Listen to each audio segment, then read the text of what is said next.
Yo, j'ai écrit un jeu et je vais vous... on recommence. Yo, j'ai écrit un jeu et je vais vous en parler.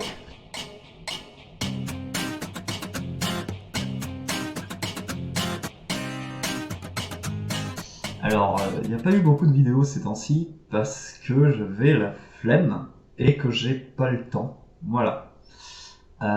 Je vais commencer par des choses assez générales, hein. Je vais pas parler du jeu en lui-même, je vais vous parler plutôt du processus de création. Et voilà, faire un peu mon parcours de créateur, et après je vous parlerai réellement de mon jeu. J'ai expulsé de mon corps 245 pages. Je vais enlever mes oreillettes. Voilà, parce que oui, c'est des oreillettes ça. Voilà. J'ai expulsé de mon corps 245 pages, 1,5 kg. Voilà, c'est un bon régime. Et je vais vous présenter le bousin. Voilà. Imprimé sur Lulu parce que j'avais la flemme, il y avait sans doute mieux en termes d'imprimeur. C'était vraiment pas cher. Là, pour 245 pages couleur, forme couleur standard, hein, j'ai payé 25 € avec les frais de livraison compris. Donc vraiment, c'était pas cher, hein. Enfin, moi je trouvais ça pas cher. La couverture est moche parce qu'en fait, je m'étais donné comme objectif d'imprimer le bouquin, peu importe son état, euh, pour la date de mon anniversaire qui était le 24 juin. Alors je l'ai imprimé, mais je l'ai reçu bien plus tard à cause de la livraison. Enfin bref, on s'en fout. Et donc ouais, je l'ai imprimé en l'état, donc il n'est pas fini. Et on va en reparler plus tard de l'importance d'avoir des petites récompenses durant son parcours. Alors ça fait combien de temps que je l'écris? Alors j'ai dû commencer vers 13 ans à l'écrire. J'ai commencé sérieusement à l'écrire en 2015. Donc ça fait 6 ans qu'il est écrit sérieusement, on va dire. Et en fait j'ai appris plus ou moins j'ai eu des compétences d'auteur petit à petit. Je dirais que voilà, ça fait 4 ans à peu près qu'il est vraiment en train d'être travaillé, 3 ans même, qu'il est en train d'être travaillé sérieusement. Et le confinement l'a beaucoup développé, hein, je vais pas vous mentir. Alors oui, évidemment, c'est un gros jeu. J'aurais pu commencer par plus petit, j'ai fait plus petit. C'est pas le premier jeu que j'imprime, c'est le deuxième. J'ai déjà écrit un jeu de survie de 125 pages A4 que vous ne trouverez plus parce que j'assume pas trop maintenant, mais je vais le retravailler, je le montrerai au monde un de ces quatre.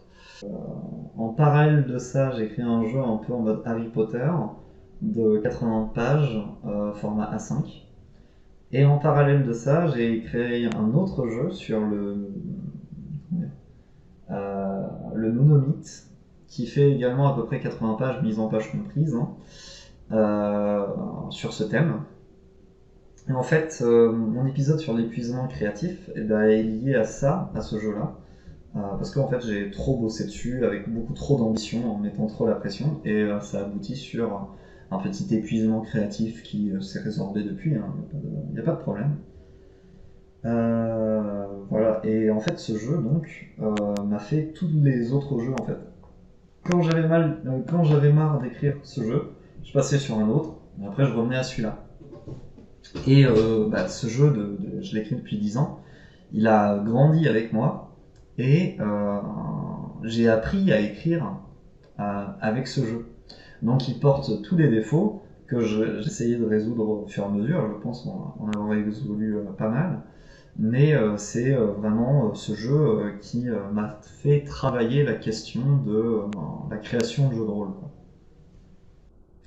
Et oui, un truc très important que je n'ai pas encore dit, bien que je suis dans une posture d'auteur et que j'essaie de transmettre ce jeu, le premier critique du jeu, c'est moi. Et le dernier critique du jeu, ce sera moi également. Pourquoi? En fait, ce jeu est mon fantasme de jeu, en fait. C'est-à-dire que les choix sont faits pour me plaire à moi. Et dans l'espoir qu'il y a des gens qui ont des goûts en commun avec moi. Mais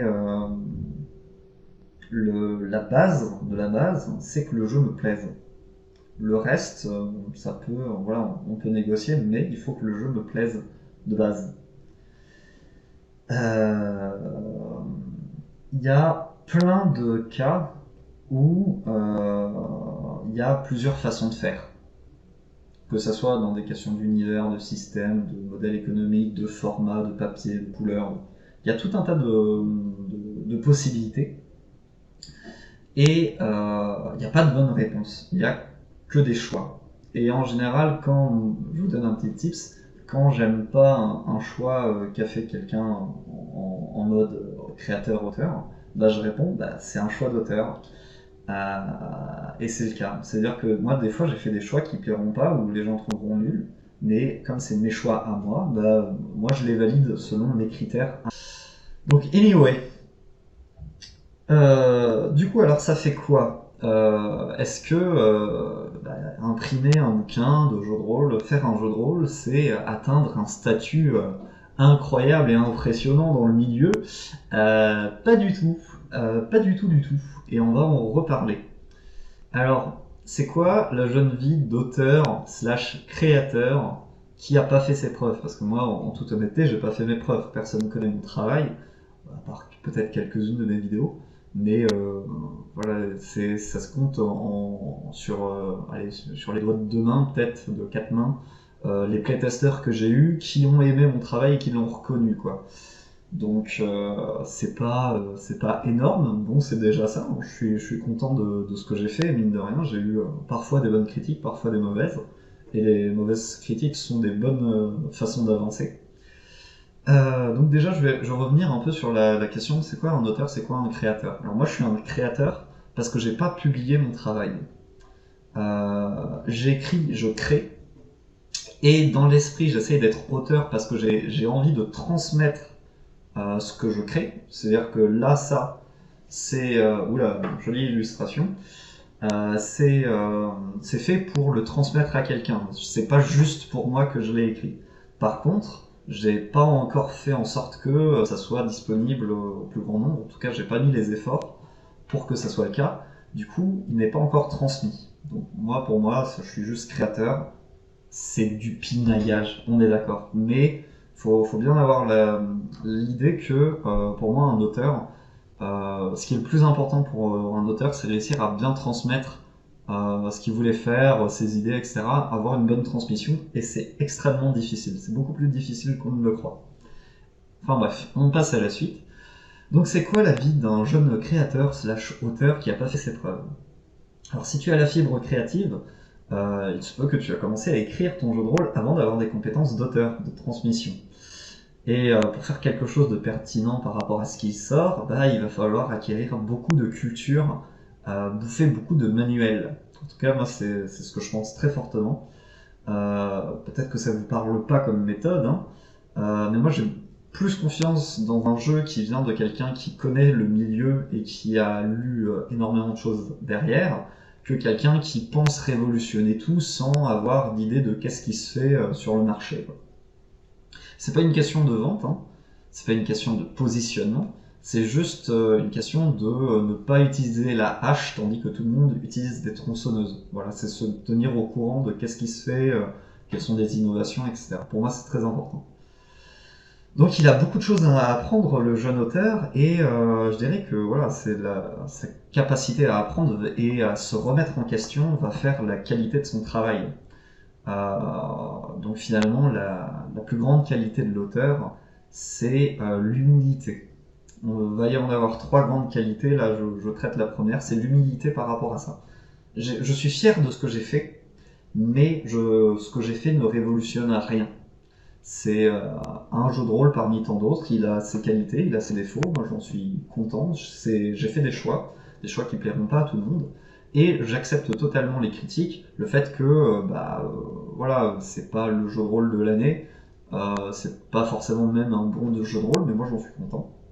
Et du coup, au fur et à mesure de mes playtests, il y a eu des personnes qui m'ont dit ça, et je vous jure que c'est vrai, que j'avais la capacité à me remettre en question, et vraiment ça m'a fait ça m'a fait grandement plaisir, parce que je connais des auteurs, je ne dirai pas de nom, qui ont du mal à se remettre en question, je trouve, et ça empêche très sincèrement l'avancée de leur jeu de rôle. S'ils sont trop têtus, alors des fois il faut l'être, hein, mais s'ils sont trop têtus, bah, le jeu de rôle va en pâtir en fait. Les playtesters apportent vraiment de très bonnes idées, les critiques négatives sont vraiment essentielles dans le processus de création.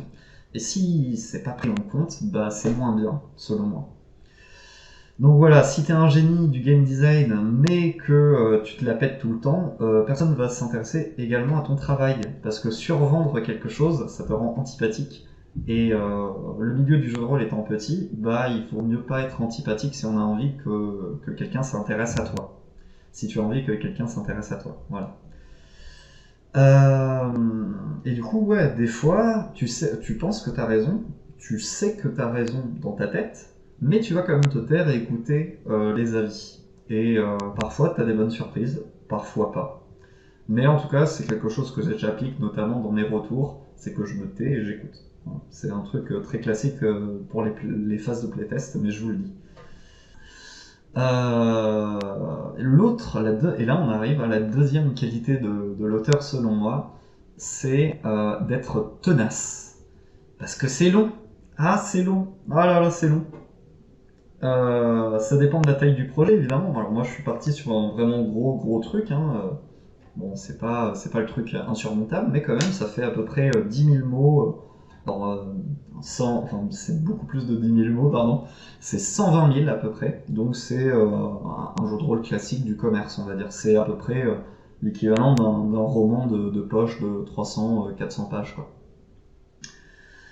Et du coup, ouais, il faut être tenace et il faut pas lâcher parce qu'en fait, ce qui fait la différence entre un jeu qui est sorti d'un jeu qui est pas sorti, bah, c'est que l'auteur est resté jusqu'au bout.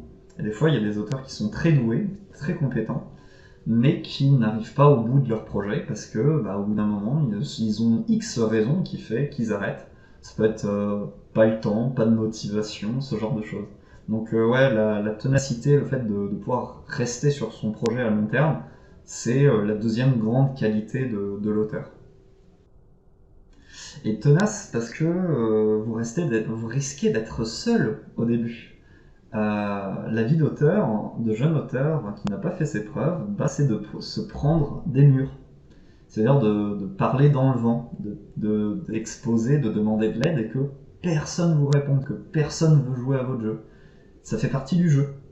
Et c'est formateur, voilà. Et j'ai tendance à dire, et c'est triste, mais j'assume ce que je dis là, c'est que je remets assez rarement en question les débutants qui veulent écrire un jeu de rôle, parce que je sais que le temps fera le tri. Je sais qu'il y a des gens qui se démotiveront au bout d'un moment et qui arrêteront leur jeu. Du coup, je suis pas dans une optique de les critiquer là maintenant. Le temps fera le tri quoi, des auteurs qui arriveront à publier. Quoi. Et si vous y arrivez, moi je vous conseille à être tenace, je vous conseille de vous entourer de personnes qui vous aident, de personnes sympas, etc. Ce qui aujourd'hui permet d'avoir de nouveaux auteurs, c'est les petites mains qui aident gratuitement des jeunes à faire des relectures, à donner des conseils, etc. C'est ça qui fait bouger le milieu rôliste, selon moi. C'est pas forcément le nouvel auteur qui sort un truc intéressant, etc. Ce qui va générer des nouvelles vagues, c'est des gens qui donnent des conseils, des gens qui encadrent, qui suivent, qui relisent. Et la plupart du temps, malheureusement, comme je dis, avec le temps, il y a des projets qui sont pas. Et des fois, tu aides un jeune auteur dans le vent. Mais des fois, il y en a un qui finit son truc et là, c'est parfait, quoi. Voilà, donc c'est un long travail, c'est un long chemin. Mais c'est un truc que j'essaye de faire. Je fais pas ça tout le temps, évidemment, parce que je suis comme tout le monde, j'ai pas le temps. Mais quand je vois un jeune auteur qui a besoin d'aide, d'avis, etc., je lui donne un peu de mon temps, je lui donne un peu d'attention pour qu'il puisse rester motivé et qu'il avance dans son projet. Voilà, même si j'adhère pas forcément au projet à la base, hein, c'est pas grave. Voilà. Tac, tac, tac. Donc ouais, vous allez vous prendre des murs, ça fait partie du process. Ouais, j'en veux absolument à personne des murs que je me suis pris. parce que je serais dans leur cas, et j'étais dans leur cas, et j'ai mis des murs à des projets qui m'intéressaient pas forcément, parce que j'avais pas le temps de m'y intéresser, parce que je trouvais ça pas ouf. Voilà. Donc, et j'ai un exemple d'un moment dans une interview de Jérôme Larrey. Donc Jérôme Larrey, c'est le gars derrière Lapin Marteau. Il racontait qu'il faisait des conventions où s'il n'arrivait pas à faire jouer des gens à Tenga, puisqu'il n'arrivait pas à intéresser les gens. Bah voilà, et lui c'est un auteur que on peut, enfin, de bonne qualité selon moi, et dont beaucoup de gens trouvent de bonne qualité. Bah, même lui à ses débuts, il se prenait des murs. Voilà. Tac tac tac tac. Donc la question maintenant c'est pourquoi j'en vois pas ça, même si. Et du coup c'est quoi mes ambitions? Parce que je suis, comment dire, pas humble, mais c'est qu'est-ce que je veux faire avec ça en fait. Bah je veux le publier, voilà. Le publier chez un éditeur en auto-impression, en auto-édition. Moi, ma principale préoccupation, c'est de faire un bon jeu. Le fait de gagner de l'argent avec ça, c'est vraiment le dernier de mes soucis. Limite, si je le mettrais gratuit, moi l'intérêt c'est que les gens y jouent. Donc que ça soit payant ou pas, je sais pas, mais j'essayerai de faire le meilleur modèle pour que les gens y jouent. Voilà, c'est tout, et que ce soit un jeu bon, en fait, un jeu correct. C'est ma principale préoccupation, c'est pas le modèle économique. Donc ça, pour l'instant, ça me passe un peu au-dessus. J'attends de finir mon jeu avant d'y réfléchir plus, honnêtement. Mais je partirai plus sur l'auto-édition juste pour faire ma tête de mule. Bon, j'aurais pu le finir, mais pourquoi j'en vois pas ça à un éditeur? Bah, ma foi, c'est que j'ai pas fini. Il y a encore beaucoup de choses à inventer et j'aimerais, si jamais je l'envoie, envoyer quelque chose dont je suis vraiment, enfin, je sens quelque chose d'abouti, même s'il n'est pas fini, mais je sens un goût d'abouti, un réservoir de bonnes idées qui pourrait intéresser les gens. Mais au-delà de ça, il faut aussi que je trouve les moyens de le vendre bien, parce que évidemment, ils vont peut-être, c'est pas sûr encore, lire une partie du bouquin, mais ce qui est réellement pertinent, c'est de leur expliquer, avoir une discussion avec eux de pourquoi ce jeu de rôle vaut la peine par rapport à d'autres. Et ça, c'est pas forcément évident. Mais voilà, il faut avoir une réserve, un discours qui permette de. Si je dis c'est du Medfan, parce que c'est du Medfan, bah, il y a 3000 jeux de rôle qui sortent par an, Medfan, quoi. Et encore, je sous-estime grandement le chiffre si on fait gaffe aux auteurs indés, amateurs, etc. Donc, ouais, c'est un marché saturé, et si j'envoie un éditeur, bah, il faut qu'il y ait de solides raisons de prendre ce jeu-là par rapport à d'autres, quoi. Euh, Après, je suis pas réfractaire à un éditeur, attention. Voilà, et du coup, je préfère prendre mon temps tranquillement de voir ça.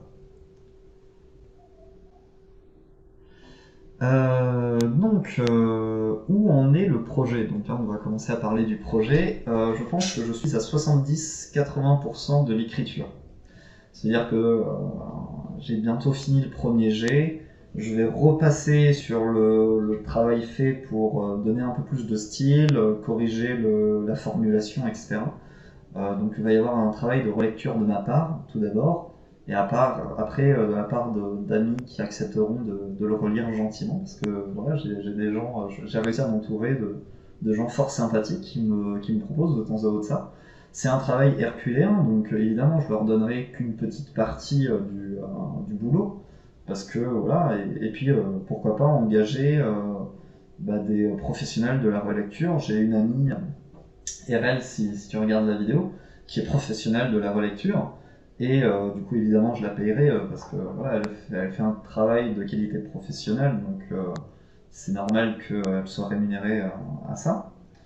Et la question, c'est, je vous le dis comme ça, c'est que moi, je ne cherche pas un retour sur investissement. Je vais investir dans mon jeu de rôle. Tant pis si ça me coûte de l'argent, parce que moi, je ne réfléchis pas en termes de rendement par rapport à mon jeu, étant donné que je ne veux pas être professionnel. Donc, vivre du jeu de rôle ne m'intéresse pas. Donc ouais, donc 70% de l'écriture, 80%, il me manque encore de nombreux playtests. relecture, relecture, maquettage, relecture finale, édition, à voir comment je fais ça, peut-être un crowdfunding, peut-être pas. Et voilà. Et donc la question c'est maintenant, pourquoi l'imprimer? Pourquoi l'imprimer? Parce que finalement, il n'est pas fini. Il y a encore beaucoup de choses. Je vais vous le feuilleter après, mais est-ce que j'arriverai à trouver un endroit où euh, il manque pas mal de choses? Ouais, voilà, là par exemple, vous le verrez pas, mais là c'est totalement vide.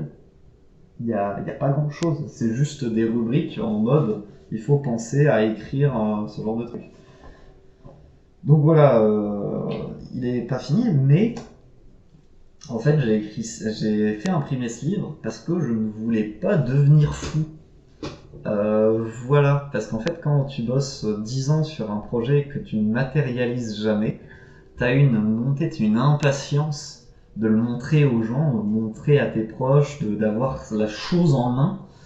Et du coup, ouais, t'as de la frustration, c'est le terme. Le vrai terme, c'est frustration de pas savoir quand ça va venir, etc. Et essayer de le montrer aux gens le plus tôt possible. C'est une erreur que j'ai fait plusieurs fois, c'est essayer de montrer mon jeu de rôle, alors qu'il n'était pas du tout dans une étape de relecture de la part de tiers. Désolé au forum à qui j'ai envoyé ça.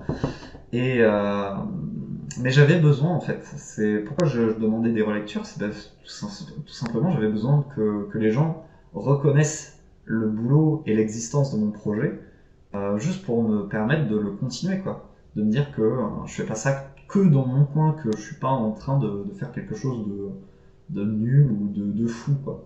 Alors peut-être que c'est pas ouf, mais moi actuellement ça me va, tu vois. C'est juste en fait reconnaître l'existence, ça fait du bien.